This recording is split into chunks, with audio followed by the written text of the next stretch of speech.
Students आज हम बात करेंगे हमारे पास जो 5 डेसिमल में यानी इशारिये में नंबर गिवन है, इसमें हम अलग अलग करेंगे कि रैशनल कौन से हैं यानी नातिक कौन से हैं और इर्रेशनल कौन से हैं यानी कि गैर नातिक अदाद कौन से हैं।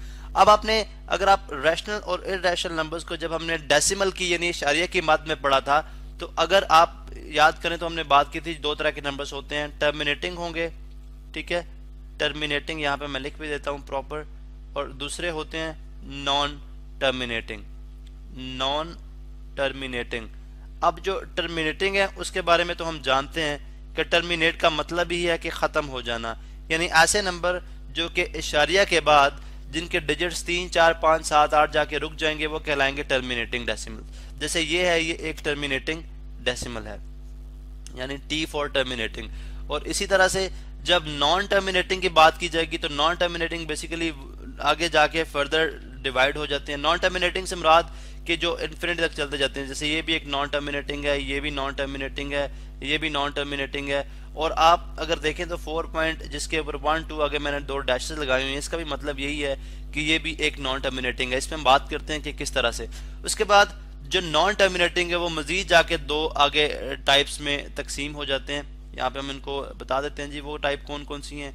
एक है उसमें रेकरिंग नंबर्स, ठीक है, और एक है नॉन रिकरिंग। क्या मुराद हुआ इससे, अभी हम इस पे बात कर लेते हैं।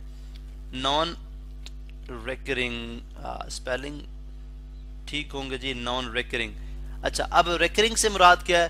रिकरिंग से मुराद के जिन जो नॉन टर्मिनेटिंग है उनकी इशारिया के बाद उनके जो डिजिट्स होंगे 1, 2, 3 या 4, उनकी कुछ या इससे 5 हो सकते हैं, ठीक है, उनकी कुछ तरतीब जो है वो रिपीट हो, यानी एक ऑर्डर में वो रिपीट होते जाएं। जैसे आपने नंबर देखे होंगे रिकरिंग में, मैं आपको लिख देता हूँ यहाँ पे, आप एक जवाब आता है जी 3.3333 एंड सो ऑन, ठीक है, इसी तरह ये चलता जाता है नंबर, ठीक है। अब ऐसे नंबर कहलाते हैं हमारे पास रिकरिंग, ठीक है, ये नंबर कहलाएंगे हमारे पास रिकरिंग।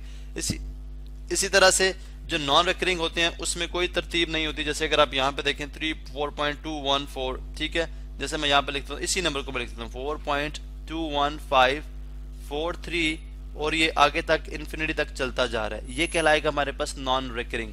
अब यहाँ से मालूम हुआ कि टर्मिनेटिंग जो नॉन टर्मिनेटिंग है उसमें 2 तरह की, रिकरिंग और नॉन रिकरिंग है।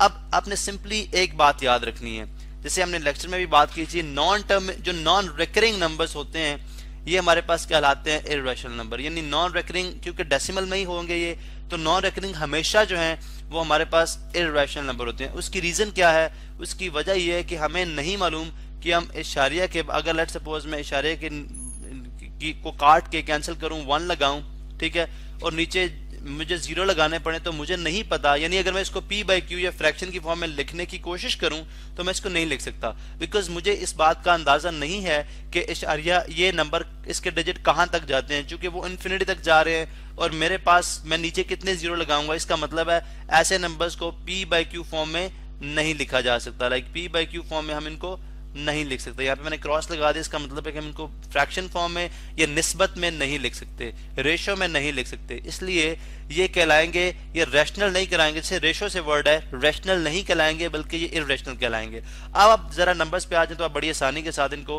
अंडरस्टैंड कर सकते हैं कि 4.2153 अगर आप देखें तो ये इशारिये के बाद जो है वो एक ये नॉन टर्मिनेटिंग नंबर है, यानी ये इन्फिनिटी तक चलता जा रहा है और इसके अंदर जो डिजिट्स हैं उनमें कोई तरतीब नहीं है, ठीक है, 2, 1, 5, 4, 3 आगे पता नहीं 1, 3, 5, 7 इस तरह से नंबर आएंगे।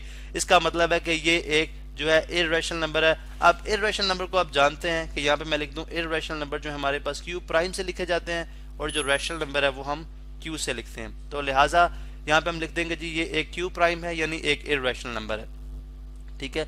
इसी तरह से इसको देखें 3.33, अब ये नॉन टर्मिनेटिंग तो है लेकिन ये एक रिकरिंग है, ये एक रिकरिंग नंबर है। जैसे अगर देखें 3.33 रिपीट हो रहा है, ये वही नंबर है जैसे मैंने यहाँ पे लिखा, तो ये एक क्या हो जाएगा, एक रैशनल नंबर है। इसको p/q फॉर्म में कैसे लिखा जाता है इस पे एक डिटेल लेक्चर मौजूद है, आप देख सकते हैं कि जो रिकरिंग डेसिमल्स है हमारे उनको हम p/q फॉर्म में लिख सकते हैं और कैसे लिखते हैं। उसके बाद नेक्स्ट अगर आप आ जाएं तो 7.3521 ये नॉन टर्मिनेटिंग ही नहीं है, तो इसलिए ये टर्मिनेटिंग तमाम के तमाम नंबर, जैसे कि बात हो चुकी है, टर्मिनेटिंग तमाम के तमाम नंबर जो हैं वो रैशनल नंबर्स होते हैं, क्योंकि हम बड़ी आसानी से उनको फ्रैक्शन फॉर्म में या रेशियो की फॉर्म में लिख सकते हैं। यानी यहाँ पे मैं इशारिये की जगह 1 पुट करूं और मुझे पता है 4 डिजिट्स हैं तो मैं 4 0 लगा दूंगा। अब ये नंबर बन जाएगा 73521 बाय 10,000।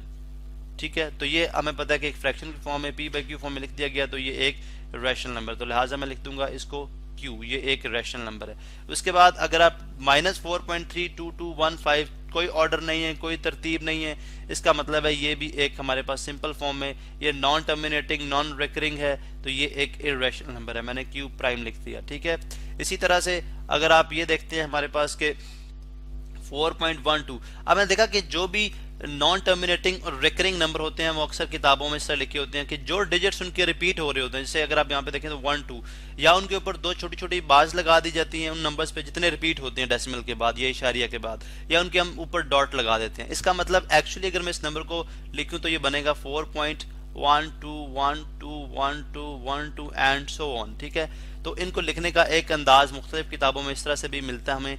अब इस तरह के तमाम नंबर, चूंकि हमने पहले भी बात की कि जो भी नंबर्स हमारे पास रिकरिंग होंगे, ठीक है, और नॉन टर्मिनेटिंग होंगे, वो हमारे पास रैशनल नंबर कहलाते हैं। इनको पी बाई क्यू फॉर्म में, रेशो में या निस्बत में जो है वो लिखा जा सकता है, इसलिए मैं यहाँ पे लिख दूंगा कि ये बेसिकली एक रैशनल नंबर है।